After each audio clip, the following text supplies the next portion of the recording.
This is TJ Legacy, host of the Soapboxx Podcast. The live stream will start shortly, but make sure you like our Facebook page, follow us on Instagram, and tell all of your friends and family that the most infamous podcast on all your streaming services is about to go live. TJ, what's goody? It's HB. Can I just big you up real quick with what you're doing with the Soapboxx? Listen, anytime somebody takes their platform to educate and inform the culture of hip-hop with politics, pop culture, doing what you're doing and being responsible with your platform, I can't do nothing but salute you, TJ. Keep doing what it do. Keep repping for the culture. Nothing but love and respect from me, baby. Peace. Gentlemen, what's really good? It's Peter Rosenberg, Hot 97, ESPN, WWE, GP Podcast, all that. Big shout out to my peoples over at the Soapboxx, all right? My man TJ, Legacy Cole, the whole Soapboxx crew.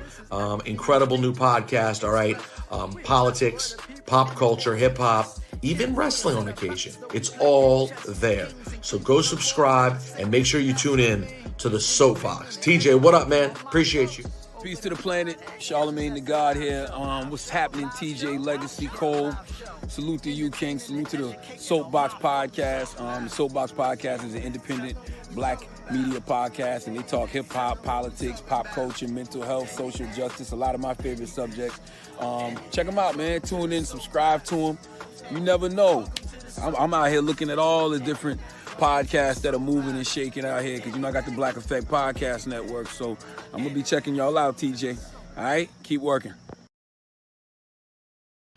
Hey, yes. Welcome to the Soapboxx Podcast. I'm your host, TJ Legacy, and of course, I am joined by, this is what, two-thirds to what? I don't know the math. 50%, brother. 50% of the Soapboxx Podcast. Look. I do the talking. I'm not a mathematician. Well, I should say we are 50% of the Soapboxx Podcast. There you go. 50% of the Soapboxx Podcast. The ladies are off this week, but it's okay. We have a very special guest, a heavy hitter in the political game, especially if you are from the state of Florida. Just want to, before we get started, Alan, how are you doing, my man? Man, I'm doing good. I had a pretty productive week thus far. I went out of town last weekend. Got to see some close friends.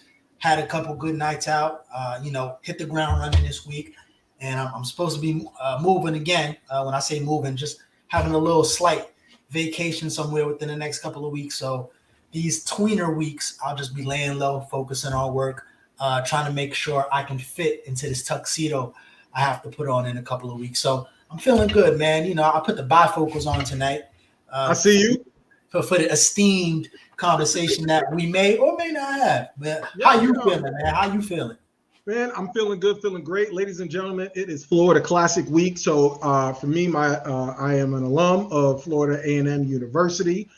Played Bethune-Cookman. So I will be back in town to Orlando, Florida, covering the Florida Classic, enjoying the festivities, and, making it do what it do. But for those who are watching and listening to the Soapboxx Podcast, make sure you follow us, Soapboxx Podcast with 2X. That's Soapboxx Podcast with 2X. Listen, as we've stated on the Soapboxx before, we know that this is going to be next year, 2022 is going to be very pressing with midterm elections and moving and shaking and Biden and what does everything mean and all the trials. So we had to listen, this individual, I've been trying to get on the podcast probably for almost like a month, a couple months, but we've been, missing each other. But I'm so glad to have a former Florida nominee, Democratic nominee for Attorney General, right? That's big stuff. In 2018, Attorney Sean Shaw. Ladies and gentlemen, welcome Sean Shaw to the Soapboxx Podcast for the first time. Welcome, Attorney Shaw. How are you? Oh, can you hear me? Attorney Shaw. I think we're having that issue again with the audio. Attorney Shaw. A smidge of technical difficulties. It's all good. We're gonna make it do what it do. Let me go ahead and message him. But Alan, before we get to that, I wanted to talk to you about where there was a tragedy that happened over really the past couple of days. The tragedy of of Young Dolph, rapper Young Dolph. Can you tell us some more about that? Yeah. So as of unfortunately yesterday, rapper Young Dolph, who is originally born and raised in Memphis, Tennessee, was unfortunately gunned down in his hometown. All we know at the moment is that he was at a cookie shop that he frequented, picking up some cookies, and he was ambushed, unfortunately. This is a cookie shop that he supported. There's videos of him being there the week before, supporting the cookie shop. It's a local business, black-owned business in Memphis, and unfortunately, while he was visiting there again yesterday, he was gunned down. So, rest in peace to Young Dolph. Condolences, of course, are first with his immediate family, and also as well fans. I mean, a lot of people don't really take into consideration the mental toll that losing someone that a lot of people look up to, or even in some cases integrated them in their lives, whether it just be a gym playlist or just supporting them from afar. How their passing affects just the fan base in general. So, we want to send our condolences to everyone who's a supporter of Young Dolph, and of course his friends and his family. At the moment, the information outside of how and when it happened is pretty scarce. They did release a couple of photos of the gunman and the car as of today, but as of right now, everything is pretty much in speculation. So rest in peace to Young Dolph. Yeah, absolutely. Rest in peace. That was a very sad news, but I don't want to wait too long. I want to get Attorney Shaw's opinion on Young Dolph and the more issues that are going around it. But ladies and gentlemen, Attorney Shaw, can you hear us?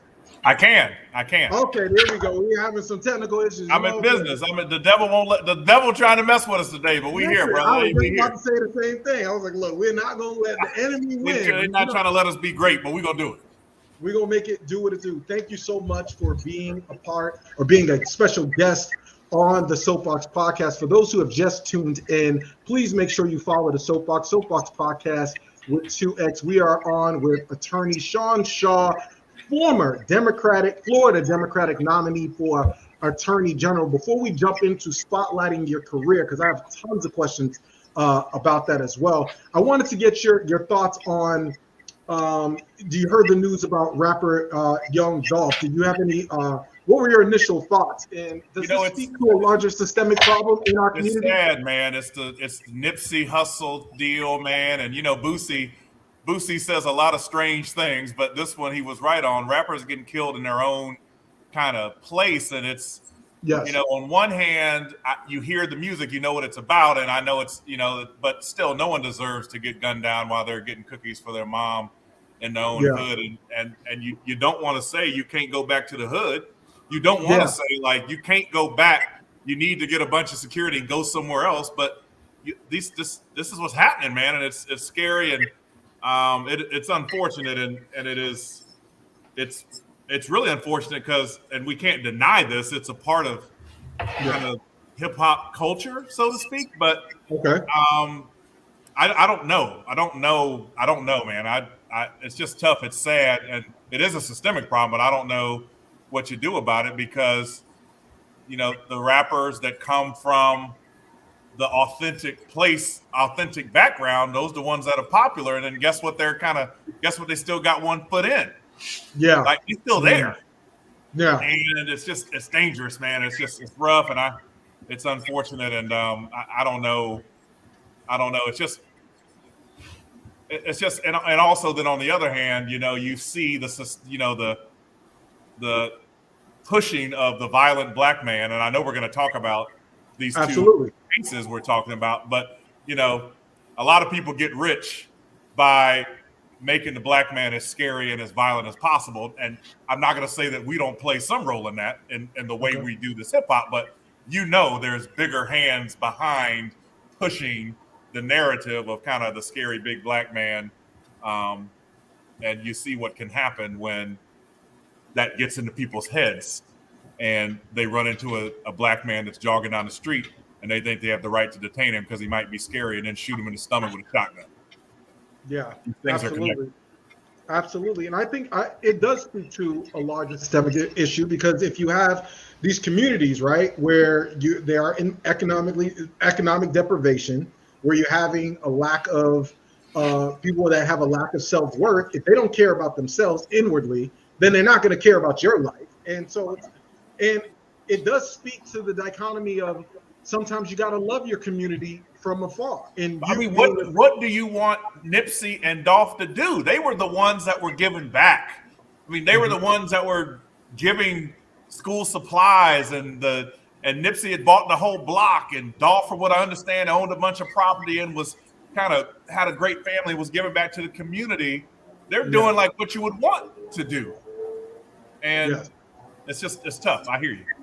No, it is really tough. And I know that we're going to be waiting to hear more about what's going on, or if they have apprehended the men who have killed him. Alan, have they identified the people who potentially shot him or allegedly shot him?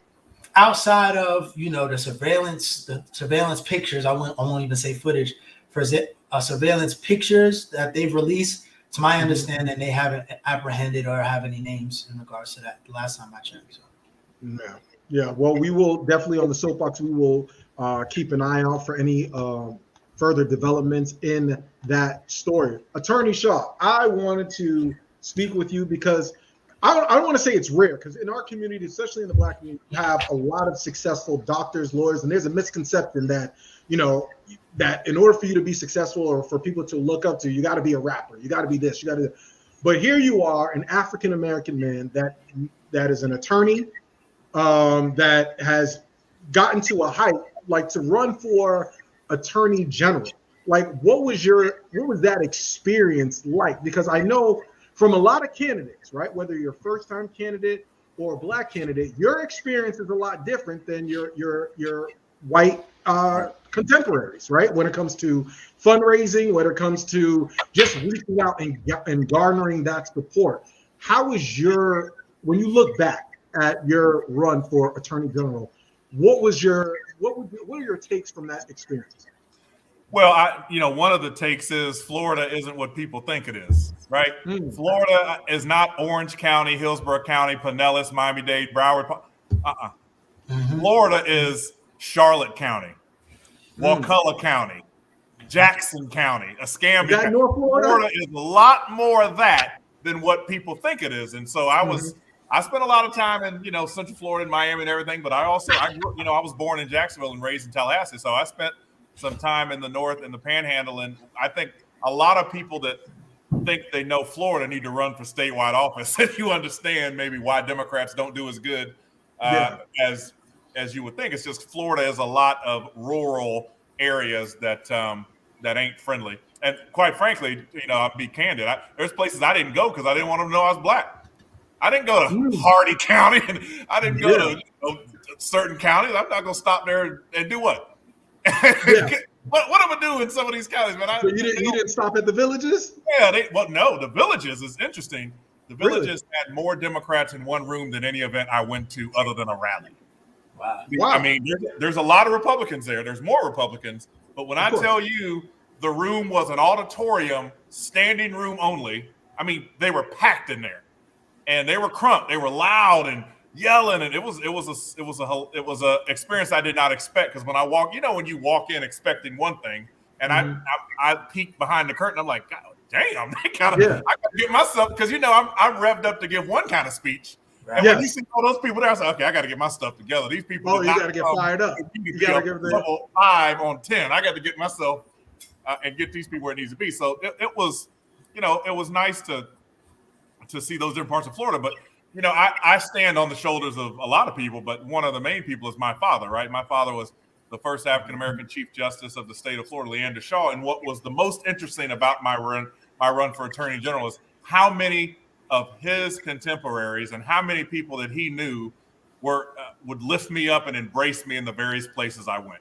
It was amazing. Now, I'm just a little state legislator from Hillsborough at the beginning. Nobody knows me on a statewide basis necessarily, but when you go into a community and the older Black lawyers embrace you and say you're the one, and then they introduce you to this circle, and they introduce you to this circle. And before you know it, when you come back, everybody knows who you are and you're the one. And so I had an amazing experience. I had, this is one of the weird ones. I was on a private airplane. I was flying with someone that's very wealthy, and they were flying me. And I had to ask this person for a lot of money. And I'm flying with the person, and they turned to me and they said, I was once the driver for a politician. And he's talking, and I don't get it. And he's like, yeah, I was a young lawyer, and there was someone running for statewide office, and I drove them around. And that person was running for Supreme Court re-election. And that person was one of the greatest men I've ever met in person. And that person won that election, and that person was your father, Sean. And it was it was so surreal for me to be in this private jet and this really rich guy telling me the first thing he ever did in politics was drive my dad around when he was running for merit retention back in the early 90s. And so it was a lot of that. And so I was able to I didn't come from nowhere, right? I was able to kind of get a foothold that maybe I wouldn't have been able to either way. Like they let me in the room. Like I got my calls returned, so to speak. Yes. And so that was very helpful. And I ran the race I wanted to run. I didn't want to run no milquetoast kind of go along I didn't want to do that. And I certainly didn't want to do it as the first black man that was the nominee for Attorney General for either party here in Florida. And so I ran the race I wanted to run. I'm proud of it. I woke up the next day very happy with what we did, and here we are now. And so it's tough running statewide. It's expensive, and it's hard, and you travel a lot. But I had a great experience, man. And if I thought Florida was in a different place, I might do it again. But we just gotta. That has always been my win, right? No, I understand, because that has always been when people have asked me, well, TJ, why don't you run? It's like, well, y'all just gonna throw me out there and then what? Like, you put yourself out there, and it speaks to kind of like the segue from the young Dolph situation about, and the reason that's why I brought it up, and I'm glad Alan started the show like that. It's supporting our own, right? And when we say our own, I'm not talking just about your pigmentation, but supporting our own for people that look like you and I, but also identify with our policies and our ideologies and our interests of the community. Do we as a community support our own who actually want to support us? Because a lot of times you hear people will complain and say all politicians are the same. I'm not going to vote, or they're all the same. They're not going to do anything. However, if we're not talking money, we're really not talking anything when it comes to politics. Do you feel like the grassroots supported you as much as they should have, right? No, I get your question. It's hard for, let's be real, it's hard for a black candidate to do something statewide because you're expecting this base of people. I'm not blaming, because I know that's the narrative of blaming African Americans for losses or anything like that. But it's like, I wish we had that enthusiasm to support more of the people that identify and with our plight and our experience. It's the chicken or the egg. Correct. Are they going to be excited if someone like me and Andrew aren't running?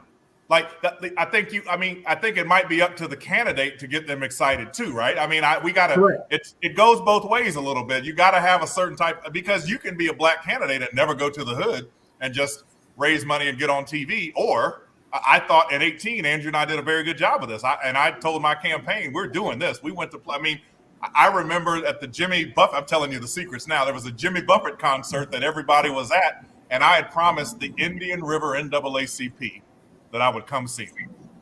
And instead of going to Jimmy Buffett, I went to the Indian River NAACP, and I'm driving to Indian River. Yeah. I don't know if you've done that drive, brother, but yeah. Yeah, I have. Driving there, and I'm getting blown up on my phone by they're on stage waiting for me to come so I can go to Jimmy Buffett. I was like, I told y'all I'm not coming. And I went to Indian River, and those people were so happy. And I didn't tell them what I was doing and what I should have been doing instead. But those people, if you don't do that, you're not excited. You have to do and it takes work. It takes. That's why you got to get in the race early. It takes going to these things. I'm still getting cussed out to these days because I didn't go to enough. But I couldn't. I was running statewide, and so black people want me everywhere. And if I can't go, they're gonna talk about me. And so I did the best I could. But they deserve to see me. And that's why, I would go on Sundays to a lot of black churches, but then I would go to a soul food restaurant usually, and I would give people notice that I was going to be there. So anybody that wanted to come from the community, you could come to church, you could come to Soul Food, we could hang out, take pictures, and that was important because if I didn't do that, usually my week was spent raising money, and I was in Coral Gables, or I was in somewhere in Jacksonville. But on Sundays, it wasn't just Black church. That I thought that was my time to do community stuff, and I thought it was important, and that's why I thought 18 was one of the best years we had. Unfortunately, not just because we have Val on the ballot, but you need multiple, I think, up and down on the ballot to get people excited. But what's going on in D.C. ain't exciting nobody about nothing. Of course. I think that is going to be a big, unless we fix this thing fast, that's going to be a problem. Because I was telling another group, I thought George Floyd was going to happen 100 days after Biden was inaugurated. That's what I was told. I was then told if the Georgia Senate races went how they were supposed to, and we took over the Senate, that voting rights was going to happen right when he got elected. Now, 0 for 2. Right. So when you expect me to now go back to my community and say, hey, Black folks, come on, Democrats of which I need you to do it again, you're making me look, not only is that hard, you're making me there's no sales pitch. A fool. Yes, there's no sales pitch. It's hard even as a grassroots organizer, it's hard for me, whether it's a Democratic Party, for you to tell me to go out into the community and tell them to come out to vote. It's like, but they're not getting any tangible results, right? Before we get to you, because I know, Alan, I know you want to chime in. I wanted to play you a clip. I'm not sure if you've seen this clip of Van Jones, but I wanted to play the clip and I wanted to get your take on it, Sean. Okay, our Attorney Sean.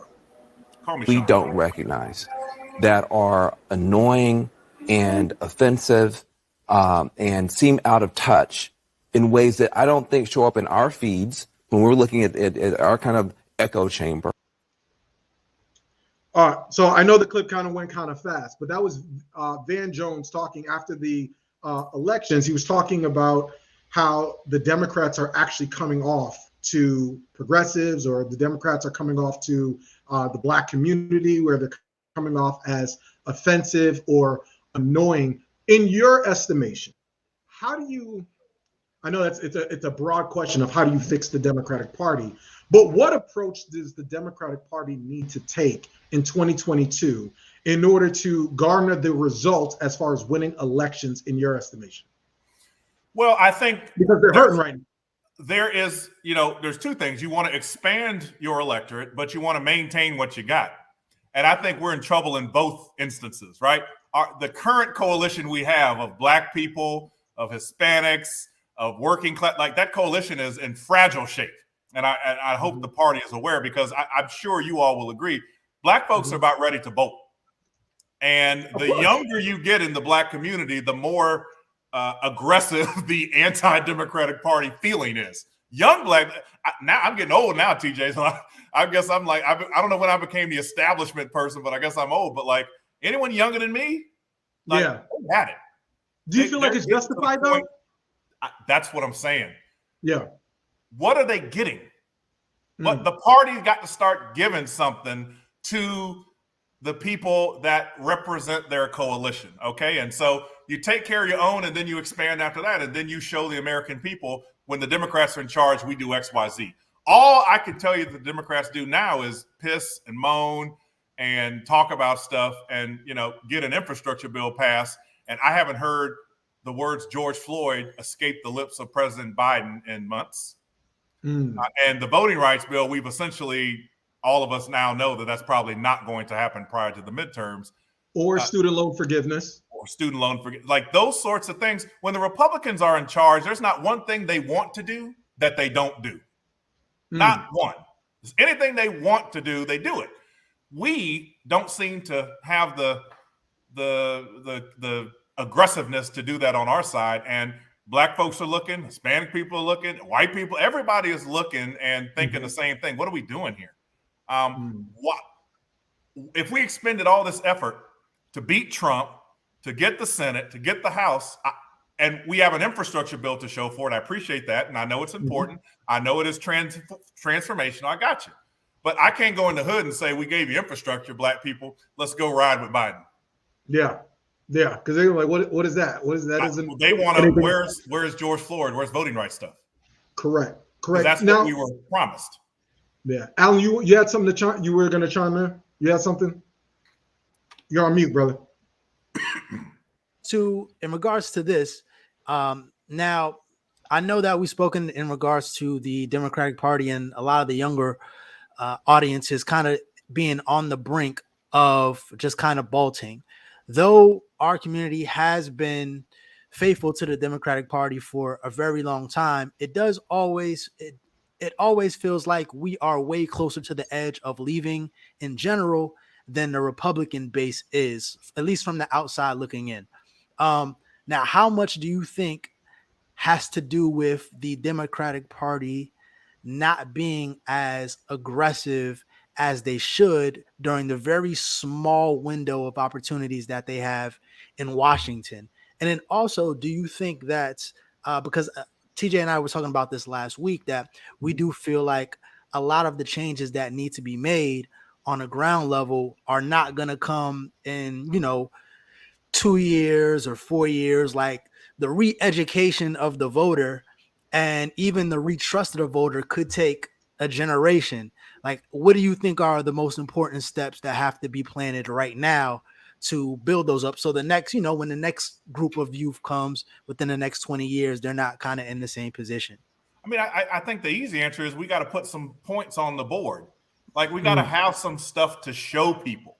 Like, a voting rights bill would be, it would show so much to so many people. It would show Black people that, we're going to keep that promise. It would show white people that may be disaffected with the Republican Party, and some of the things would show, the Democrats are. It would show so much to so many people. And the fact that we're not going to do it is such a disappointment. But the first part of your question is a really good one. The Republican coalition is much different than our coalition. So we have to appeal to a lot wider range of people. That's one of the things that's hard about being, and I'm hard on the Democratic Party, but look, I'm on the DNC. I'm involved in, I spent a lot of time toiling in the Democratic field, so to speak. But we just have to appeal to a lot broader coalition. So it's harder for us to message and keep everybody in line. Their coalition is much smaller. And the message, therefore, is much more rigid and it's much tighter. And they can demand discipline and loyalty in a way that we can't. Like, AOC ain't listening to Schumer. Those are totally different parts of the coalition. Correct. In the Republican Party, they kind of don't have that. They don't have a mansion telling Biden, your plan's not going to pass because it's too much. And the president of the United States having to say, well, what will it take to get your vote? They don't have that problem over there because of who their primary voters are and who they're appealing to and kind of what their party has to go through. We, on the other, for better or for worse, we are all the way from AOC over here to Manchin over here. I mean, that's a wide gap. And it's much harder for us, but I still don't want to minimize the fact that we still got problems as the party. Even though our coalition is hard, we got messaging problems, we got action problems, we got operational problems, we got all the problems that we need to fix. But our coalition is harder, but we still got problems.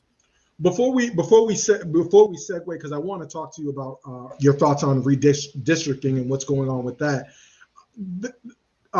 Vice President Kamala Harris, do you think that the criticism of Vice President Kamala Harris is it justified? Because I guess when you're the first, and President Obama dealt with this, right? And he's still going through it now, because some people were looking back now like, okay, well, what did you actually do? You was in there for 8 years. What did you do for, not just for the Black folks? We're just like, okay, there was such an expectations, pearls and chucks and all these different things. And I know Alan disagrees, because historically, vice presidents aren't really seen. They don't really do any, they're just kind of like figureheads.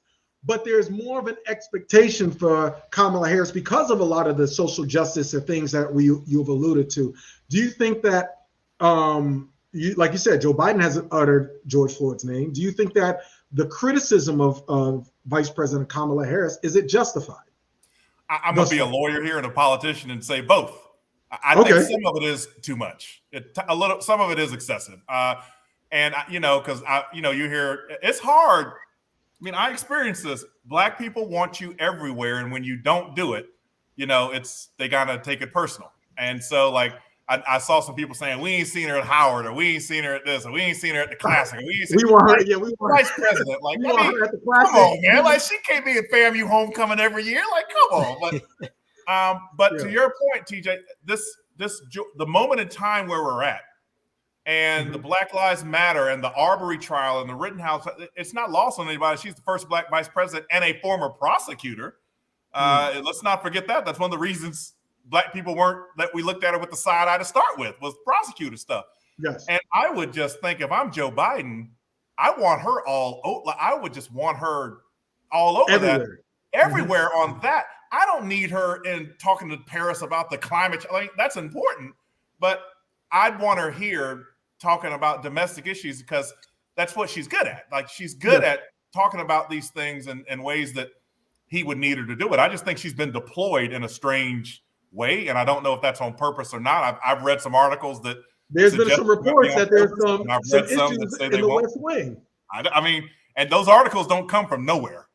You know what unnamed sources are. Like, it doesn't come out of nowhere. But listen. I done lived with a Black woman before, and to get that silent treatment, so it might be awkward around the White House. I'm just saying.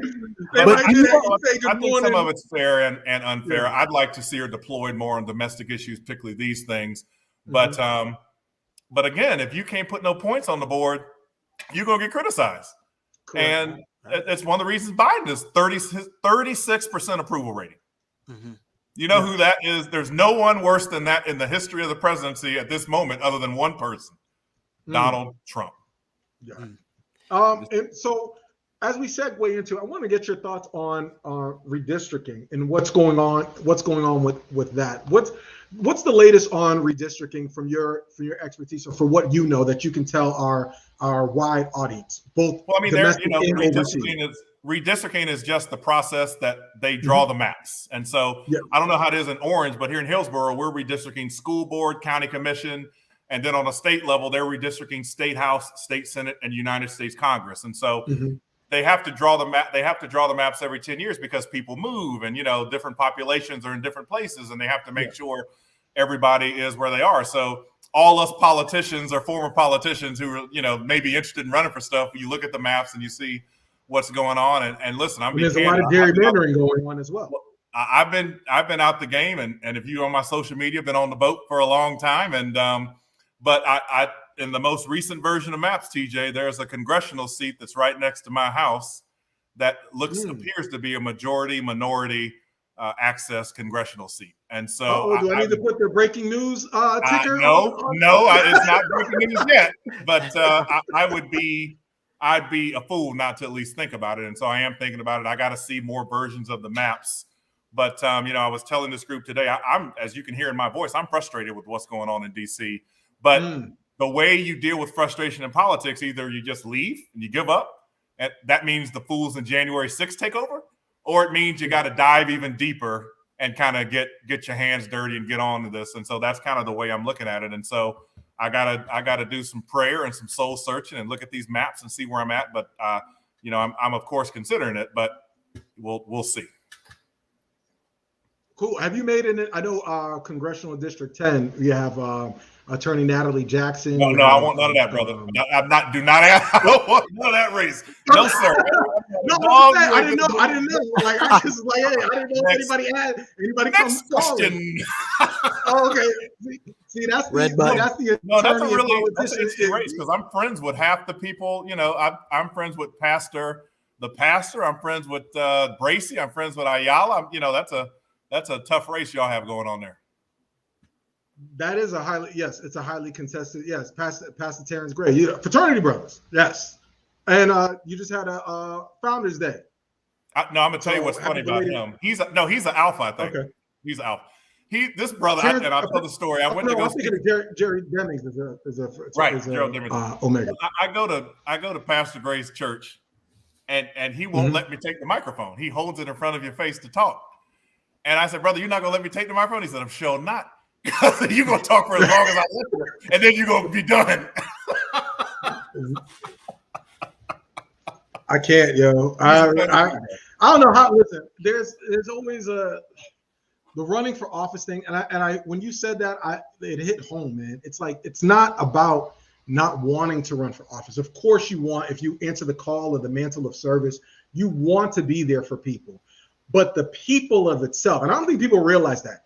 Even as an organizer, like the people got to be ready. And you're not saying it in an elitist type of way. You just know the lay of the land. Like if I put myself out there, my life, my career, my family, everything that everything that I got going on, so that I could serve, the community of the people, and y'all just that's frustrating. Y'all just gonna vote for the same, I'll call them knuckleheads, right? For lack of a better term. Every election, it can be draining and discouraging. So kudos to you for still being in a space where you're like at least considering to answer that call to service. I heard, I don't know if you guys remember, Tavis Smiley used to have the State of the Black Union thing. Yeah. And he used to have Farrakhan on there a lot. And Farrakhan said something one time that I'll never forget. He said, it's hard to be a leader or a representative of a people that sometimes don't like themselves. And I just will never forget that as it comes to when you're running for office, particularly when you're running in a primarily African-American seat. And it's just one of the things that I've never forgotten, because Black folks have different demands of you as a politician. I'm not saying that's wrong. I'm just saying it's different. And quite frankly, they're right. They expect certain things that are a little bit different. If I represent rich people over here, they're going to expect different things of me than if I represent people that have lived in kind of the impoverished part of town for the last 50 years. And every politician has come and said, I'm going to change it. It ain't changed. And now I'm coming to run and represent them. They're going to look at me like I'm crazy. And it's going to take me much longer to earn their trust. And then once I've earned it, it's going to take that much harder for me to maintain it. And you need to embrace that if you're going to represent us, and you need to understand that. But I've just never forgotten that quote from Minister Farrakhan when he said that, because it rings home. Because you know how this is, man. The politicians come, do the parade in the church, come and say hey, and then you don't see them till re-election, and they might come to a fish fry or the classic and walk around and stuff. Put on a jacket that says BCC or something on it, and think they're doing good, and then. And it happens over and over and over and over again. And we expect a lot of our politicians. And sometimes, y'all, Black folks are much harder on me than white politicians. Much harder. And I'm not necessarily saying that's wrong, but they're just, and I've said this to some people, like, y'all gonna let, y'all cussing me out. And y'all gonna let this over here. But I say that too. There's a lot of tough talk from our community, but it's like it's the narrative of the white ice is colder, right? And for those who don't know what that means is, you'll hold me to it. That's even with Black businesses, right? Yes, you'll hold them to an unrealistic standard of the way that you want them to conduct themselves. But here you are, it's like they don't trust you. But that's a lot of slave narratives that come in that, especially when you're. I just want you to keep the same energy, right? Same energy for all of us. Yes. And I listen. Now that I'm not in office, I can say things like that. I don't. I can talk all the mess I want to now, but no, indeed. Because I have a podcast too and a radio show, and I love to talk about these things. But I always tell people, like, you let other politicians get away with murder, and If your politician misses somebody's graduation, you cuss them out because they don't come to the community. Just keep the same energy for both of us. Listen, speaking of keeping the same energy and getting away with murder, I know you've been paying attention to the kangaroo court of the Kyle Rittenhouse trial that's been going on. I'm going to play you a clip. But I didn't hear the last clip, but you might have to just explain it to me. Okay, I'll explain it to you. Well, you'll be able to see this one. I wanted to get your take on this. I look over my shoulder and Mr. Rosenbaum was now running from my right side. Are you able to hear that, Sean? And okay, I was cornered from in front of me with Mr. Zeminski, and there were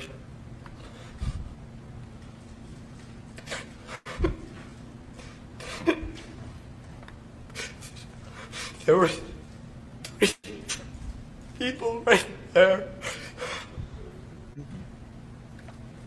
Take a deep breath, Kyle.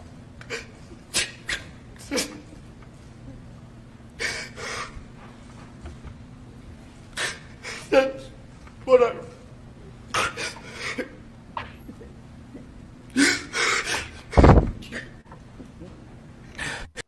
That's enough of that. So that was Kyle Rittenhouse, who is on the stand and trying to illustrate as to what happened when he took an AR. Well, he was dropped off by his mother, and with an AR-15 because he said he was going to be a medic, and then he ended up shooting, killing people, and murdering people. So, and he's claiming self-defense. As an attorney, right? And I'm going to ask you, and I know this is going to sound unjust, but like, is there anything more powerful in the judicial system than white tears? Is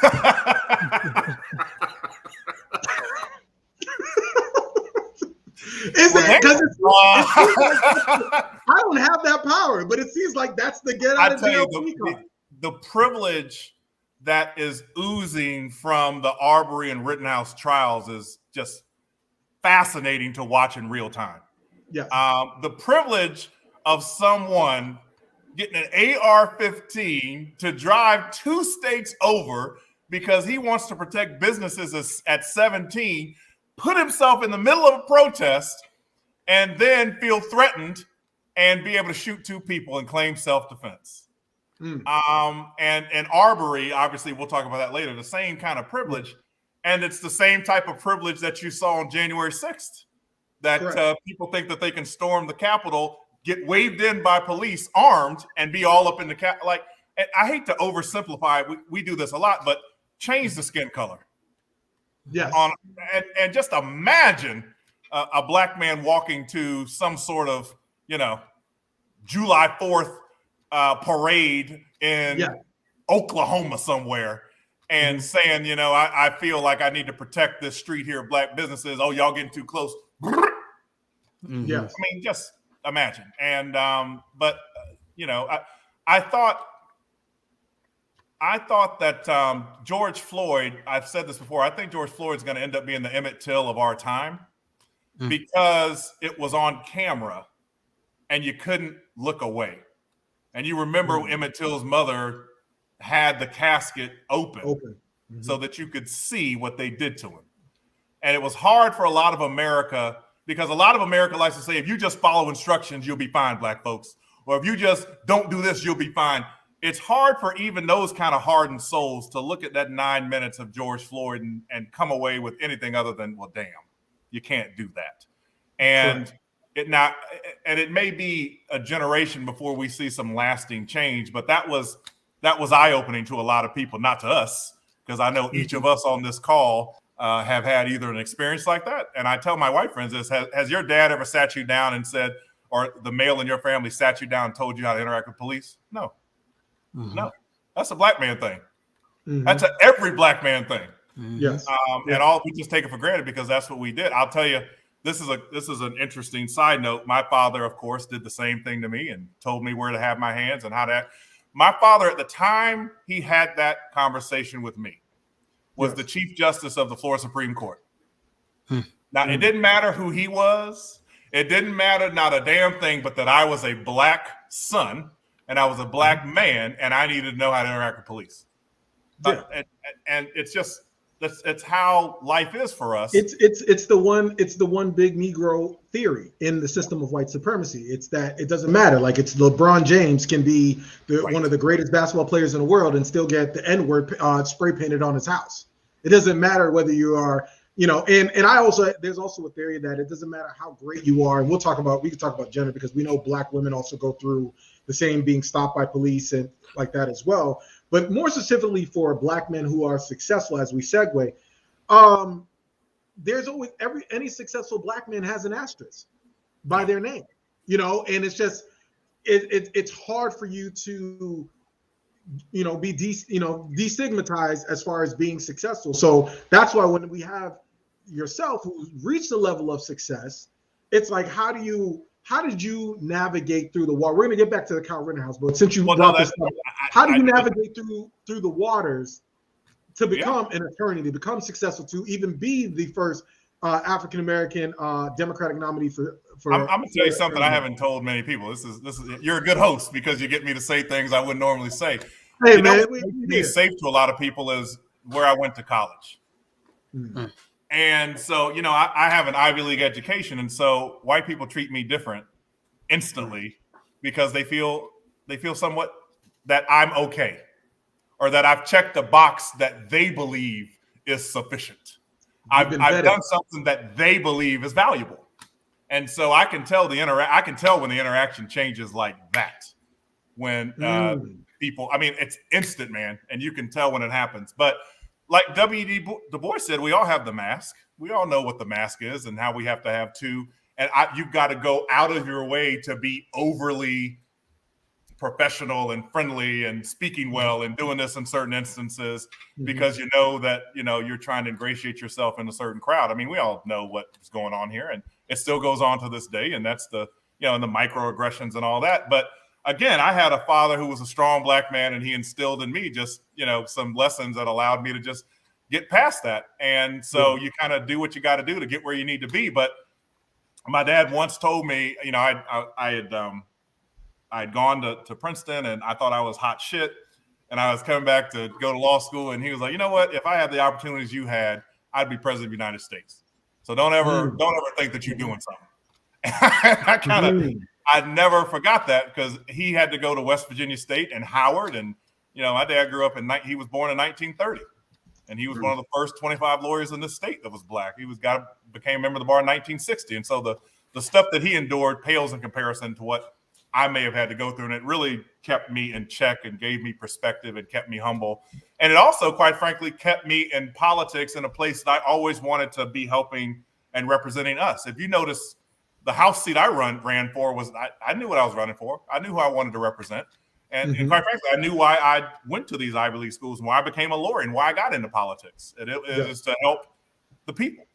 And that's what I've done. And that's what I've always wanted to do. And that's kind of what I grew up with in my household. But still, when you're a black politician and you're kind of switching over into, you know, becoming, okay, now everyone is going to be supporting me, and now it's going to be a statewide deal. Yeah, you gotta.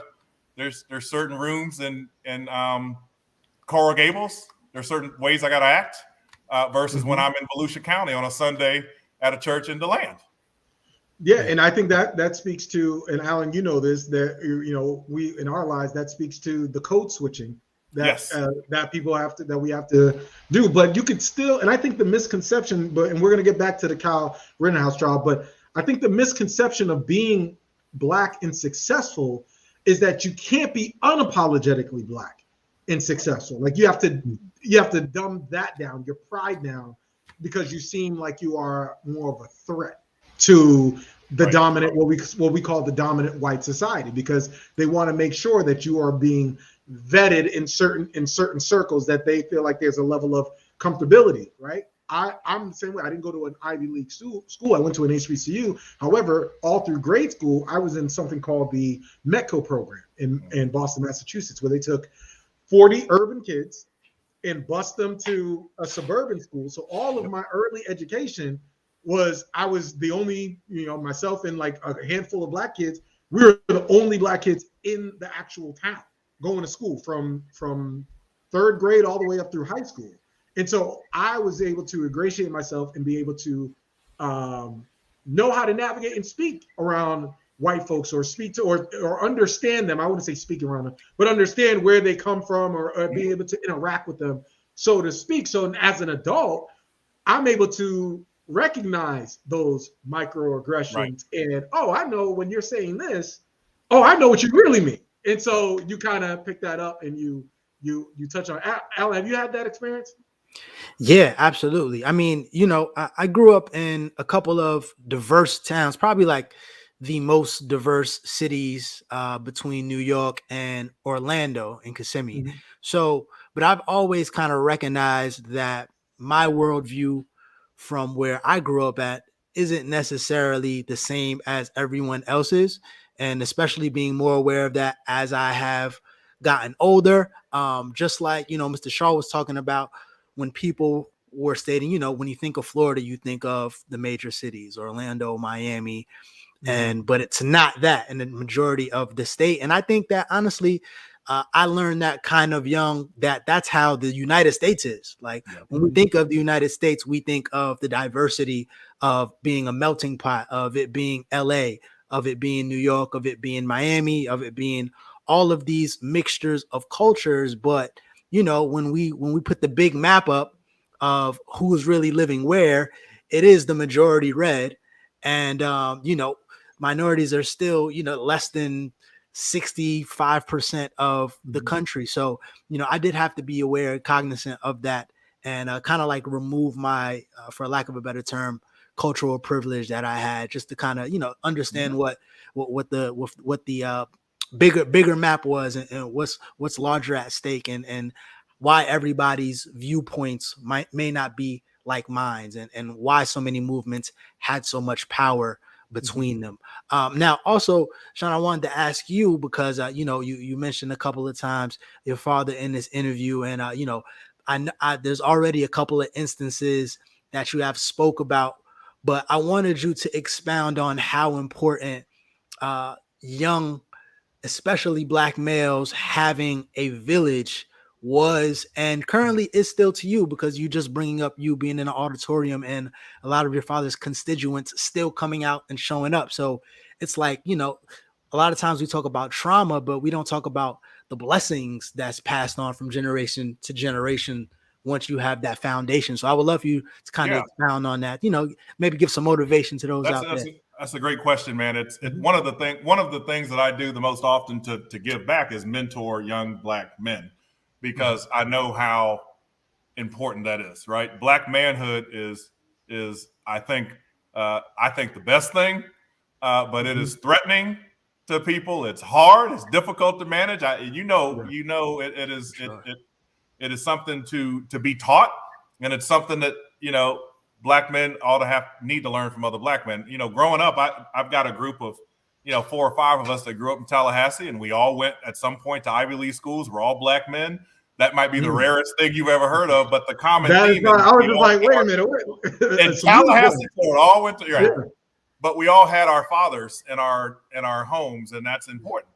And because it just, the lessons you learned that I still reference today, but it also allows me, TJ, to your point, even though you got to code switch a little bit, it allows me to know that nobody's going to tell me nothing, right?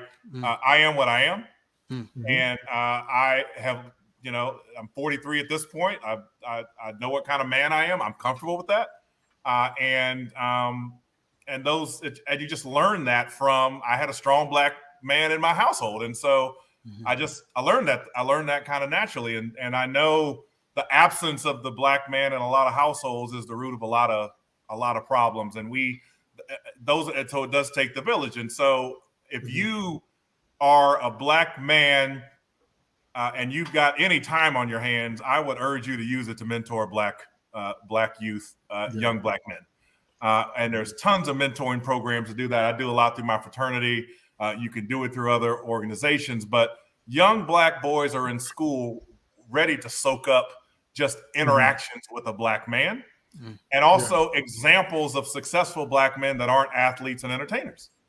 I mean, Black men need to see examples of success that's achievable, and it has a path. You do good in school, you get to college, you go to grad school, you be a lawyer, or you can be a successful electrician, or you can be an accountant. But a lot of Black kids don't see the path, and they don't see like how you get there. They don't see that I got to get good grades here, and I'm in high school and I apply to college. They don't see the natural path to being a successful professional.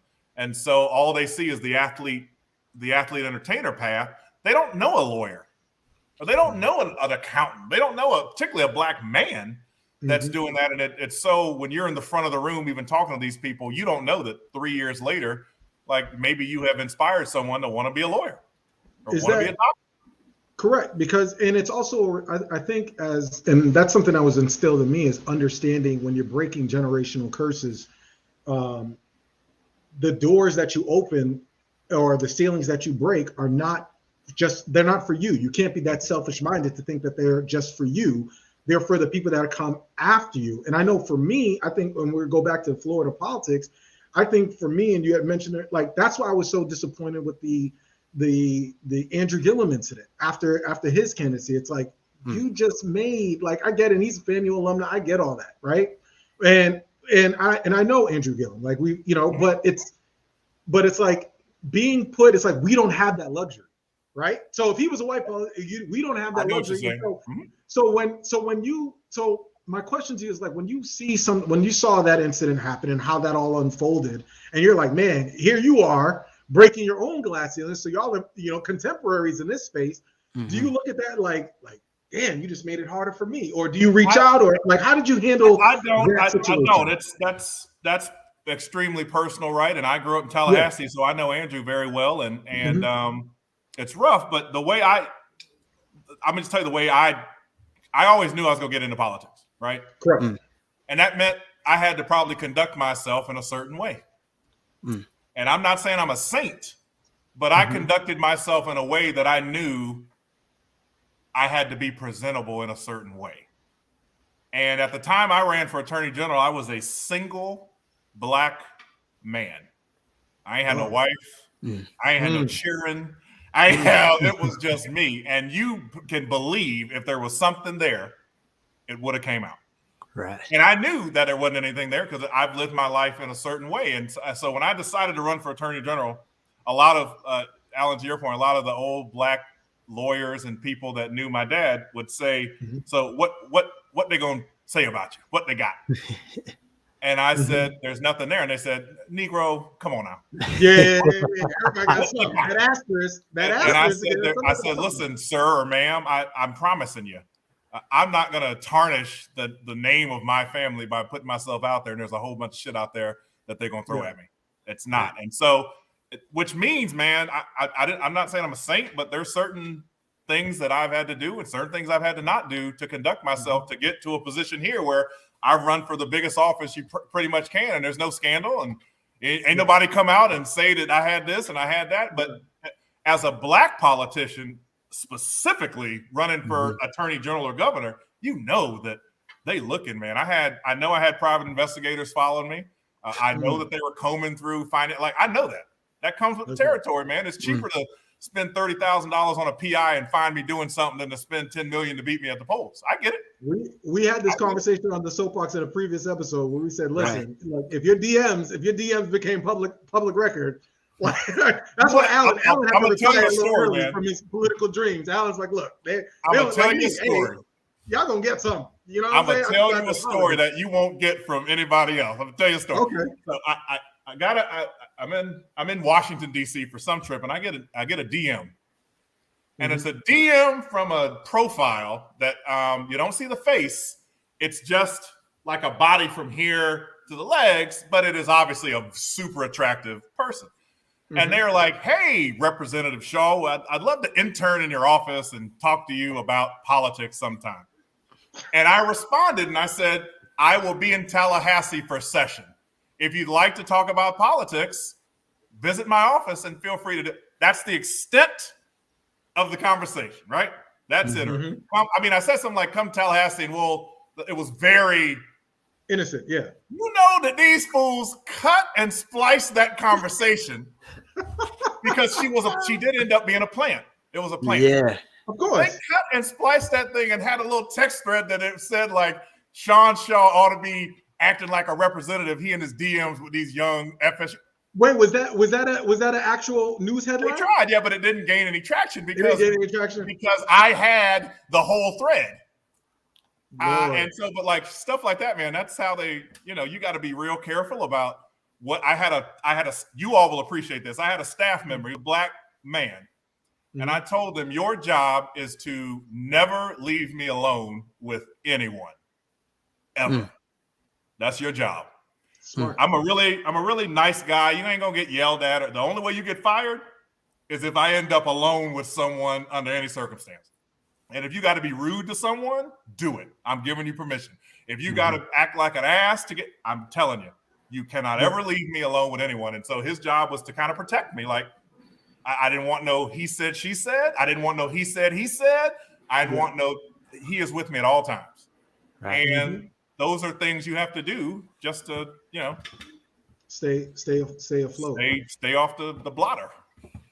I wanted to quickly transition into the because I want to be respectful of your time. Also, those who are following us, please visit us, Soapboxx Podcast. That's Soapboxx Podcast with 2X. We are with attorney Sean Shaw, first ever African American Florida Democratic nominee for Attorney General. For our listeners who are not in Florida, we have listeners in Portugal and UK and all over from overseas and stuff. So we appreciate that. I wanted to talk to you about and get your take on this judge. Okay, Judge Schroeder, I believe. I've never seen something like this be so egregious and so biased on display. But I can also tell you, Attorney Shaw, I kind of love it because we are now. We are seeing the bias of the judicial system on Front Street, and for me, covert racism is worse, right, than overt racism, right? But seeing, like you said, seeing the privilege. What do you make of the judge, of his antics? And should we all just brace ourselves for Kyle either getting a light sentence or completely getting off? Because they already dismissed the gun charge. Well, remember, there's still a jury. Did you? There's still a jury. Like he's done some things legally that are, I would say, they seem worse than they are legally. I'm not a criminal defense lawyer, but this is the picture though right here that's the most offensive, right? Yes. Because I have never seen a judge sitting right next to a defendant in full view of the jury. You don't do that. I mean, judges are very careful, and they call this the appearance of impropriety, not just impropriety, the appearance. And for the judge to be right next to a criminal defendant and looking at the same screen as judges, no, you do not. You can't even approach the bench without asking permission. It's almost like he's his son. As a lawyer. It's almost like it's his son. Kyle is his son. It's like, this guy can't be a big problem. I'm right next to him. It's all good. That's the most offensive picture from the trial is that one right there. And there's, the legal, we all know you're supposed to be tried by a jury of your peers, and there's no black people on the jury. He made some, I would say there's some, it's not as bad as people think, but the result is the same. There's no black people on the jury.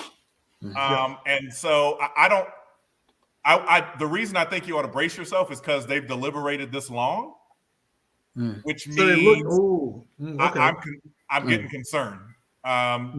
Usually the longer they go, that's a problem. So let me ask you, they dismissed the gun charge. He's 17 years old. He had an AR-15. What grounds did he have? I don't know the legal specifics of that, but that seemed weird to me too. But again, the most obnoxious, and it's weird that I'm saying this, but the most obnoxious thing the judge has done is that picture you showed. That's the most obnoxious. The other things are legal rulings, and they can be appealed, and the lawyers will fight. That is the most obnoxious thing, is that picture right there that he showed. And but you're right. What's on display is the judicial system.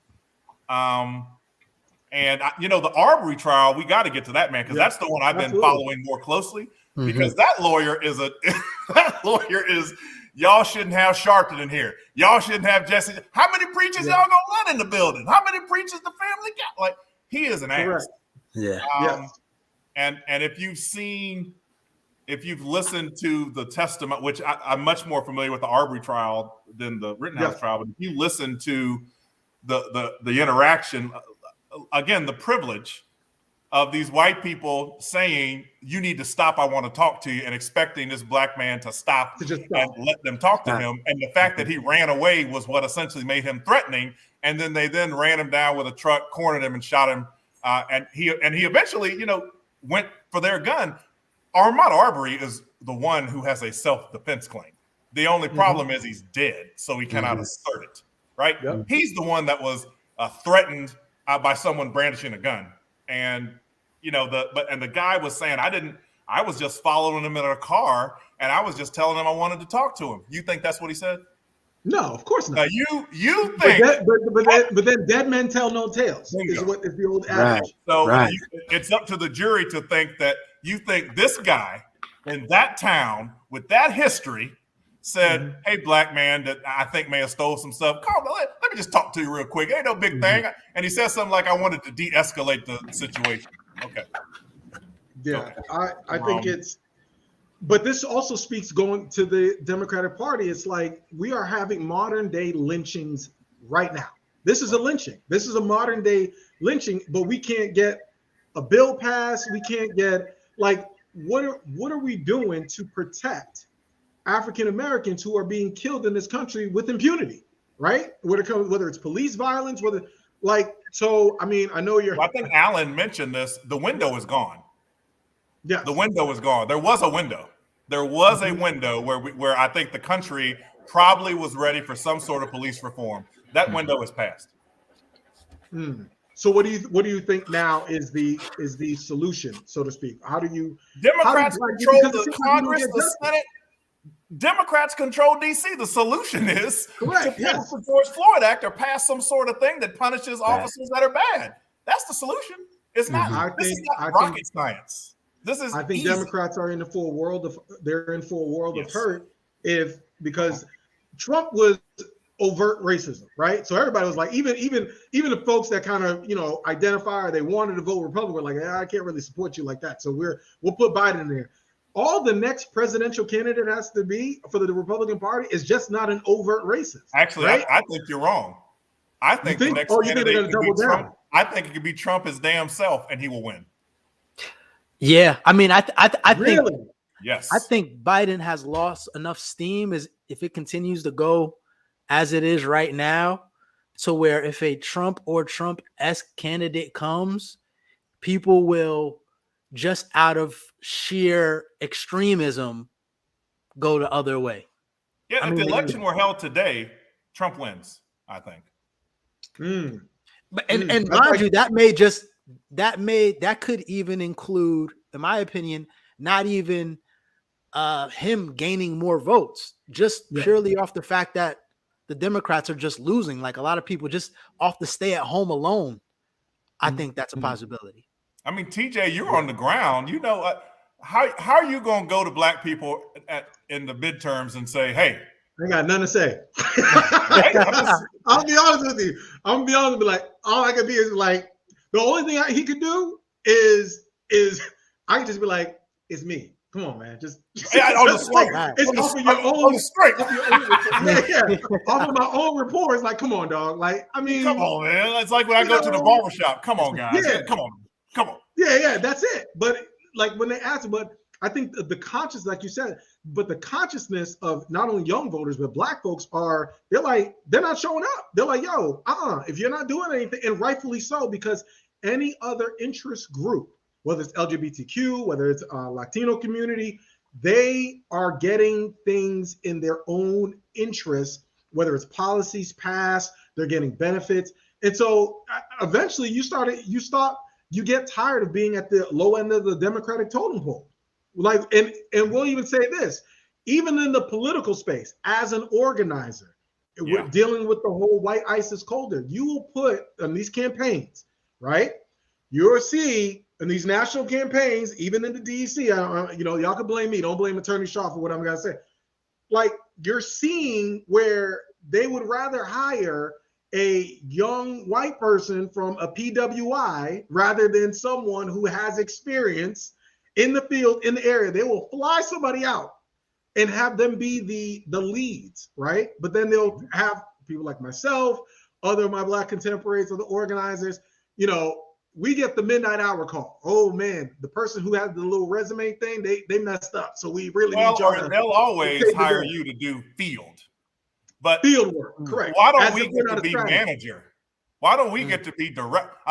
Why aren't we at the top here? Like, we always get to do field and stuff like that. And when candidates come to me and kind of ask for my support and stuff, one of the first things I say, tell me about your staff diversity.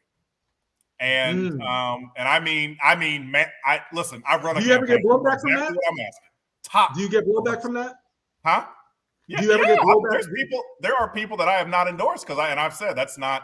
You can come back to me maybe if it gets a little better, but that's not adequate. Your field director being black is not adequate for me. So knock yourself out. No, that's real talk. I do want to segue into something a little bit more. Hold on 1 minute. Let me let the dog out. I'm coming right back. Hold on. Okay, go. No problem. Yo, so Alan, we're gonna talk about fitness, right? And stuff like that. So I know you've been on fitness tips, so I know you have some questions about Sean because I've seen him. We're talking about fitness. I wanted to get into some fitness because listen, he's not in any girls' DMs or anything, ladies, but he is out there with the thirst traps on his social media. He's out there working. I'm working too. Me and Alan working too. Hey, what use is it if I ain't showing it? I'm just saying. Oh, man. Look, for real. We in the gym. Look, when you're in the gym, you're like, look, somebody got to see. Somebody got to see this. This armor that I'm putting on. What is? And I know, Alan, you got some fitness questions, but what is your routine? Is there something that you regularly do? I go to a personal trainer 4 times a week. Oof. Okay. And so that is essentially, I started going in, I think 17, and it just kind of changed not only physically, but mentally.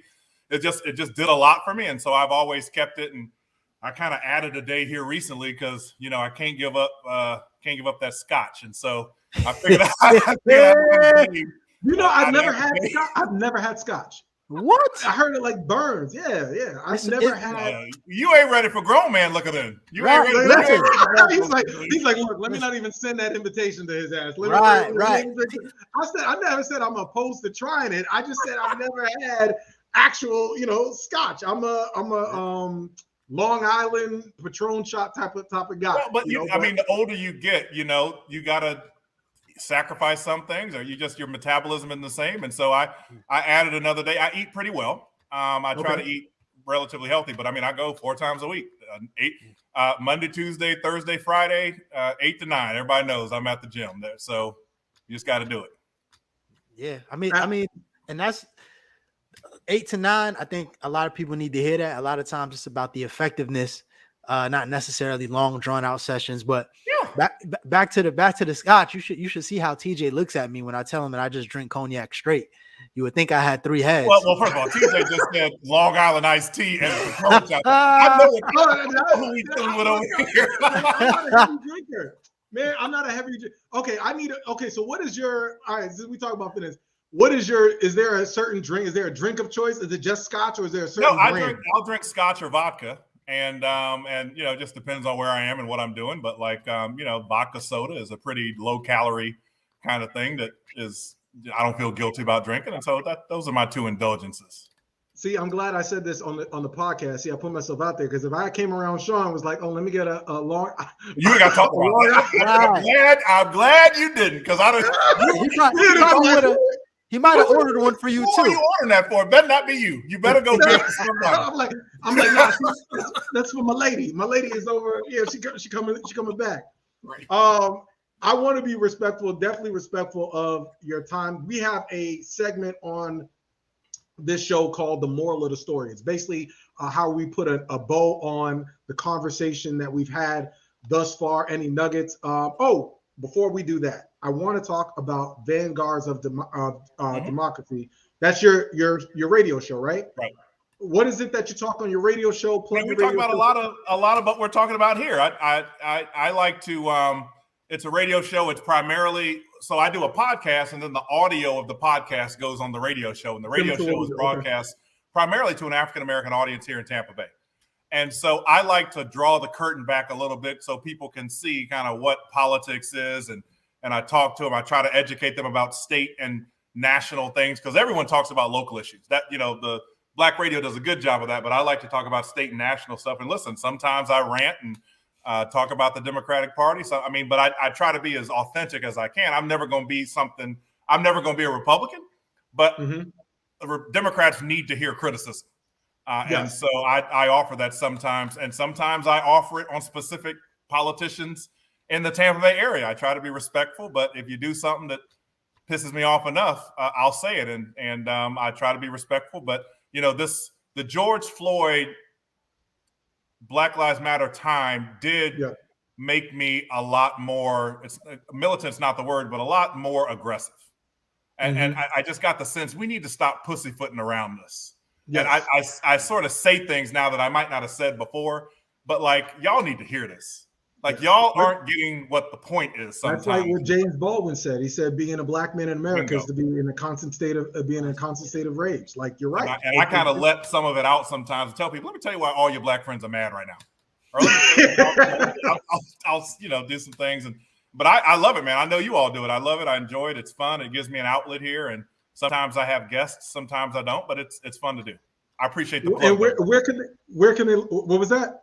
I said I appreciate the plug. I will maybe I will shoot you. I should have come armed with this, but we've got you can subscribe to Vanguards of Democracy on YouTube, and I think you can go to my website, SeanShaw.com, and check it out as well. And so I love doing it, like I know you all do. Absolutely. So now we are going to go to our moral of the story. I'm gonna let Alan go first, just to show us how it's done, and he's going to give us Alan York. Give us your moral of the story, sir. All right. So the moral of the story, first off, I want to thank Sean for coming. We appreciate you. I'm sure our audience definitely appreciated your insight as well. But I wanted to personally thank you for coming on. In regards to the moral of the story, I think the biggest thing that we have to understand, and what I've gotten for today, is that, listen, the show is going to keep rolling. Time is going to keep moving. And, either you're going to be complacent and decide that it doesn't necessarily matter how things are going if they're not going in your direction, or you're going to spring into action. And, no action is too small if it's going in the right direction. So, I just encourage everyone to not to be discouraged, but, just be actionable, in the most responsible way possible. Absolutely. And later, I just want to thank Attorney Sean Shaw. I'm going to give you the floor. What is your moral of the story to summarize our conversation? I would just say I'm as frustrated as a lot of people, but what are you going to do with that frustration, right? And I just hope that we, particularly black people, turn some of the frustration into action. And you can't just say, I'm mad at politics and remove yourself from it. You have to continue to be engaged, because crazy folks like January 6th will be happy to take your spot in active politics at any time. So it's hard. It's hard to be frustrated and continue to be involved and continue to do things. But that's exactly what you have to do, because the minute you leave the space, someone is going to fill that space, and that someone is not going to be necessarily you, or the person that thinks like you, or the person that believes in the same things you do. So you got to stay active despite your frustration. That's all I would say. Indeed. And my moral of the story is simple as this. It's breaking the misconceptions that you can't be unapologetically black and be successful. Like, this conversation just showed you, we have black men from all different types of the spectrum. Alan being an independent hip hop artist, as well as an aficionado when it comes to pop culture and things and that nature. Myself being an organizer and multiple. And then you have Attorney Sean Shaw, who's reached a level of success, but still, even though he's breaking those glass ceilings or putting chips in the glass ceiling, you have a responsibility to the generation that comes after you. And to be able to not only just move it forward, but also carry the torch and pass the torch when need be. So, Attorney Sean Shaw, it was a pleasure having you on. We finally did it. Listen, ladies and gentlemen, finally did it. We've been trying to get TJ like to ask me 2 hours before the show, hey brother, can you get on? You know why? Because I want to make sure I get your expertise on a subject, because we talk about everything. We talk pop culture, politics, sports, mental health, domestic violence awareness, all that. So whenever there's like a hot topic, I'm like, I gotta put Sean in the pocket. I want him on the show. So well, brother, I'm happy to do this again. This is fun. Y'all get into it. I'm happy to do this. I like this. So you let me know and we'll do it. Absolutely. Our door is always open. And if you ever want me to make some folks mad in Tampa, I'm happy to be. No, we don't need no more. Nobody making no more. We do that enough, brother. We stay in Orange County and do you. No, I'm good. But I would love. But it's a working relationship as well. Anything you need on your show or in your platform, you just you let me know as well. Ladies and gentlemen, we are excited. Make sure you follow us, Soapboxx Podcast with 2X. And we are grateful to have Attorney Sean Shaw on, and we are out. This is where we pose. Peace. Tell them what we talking about.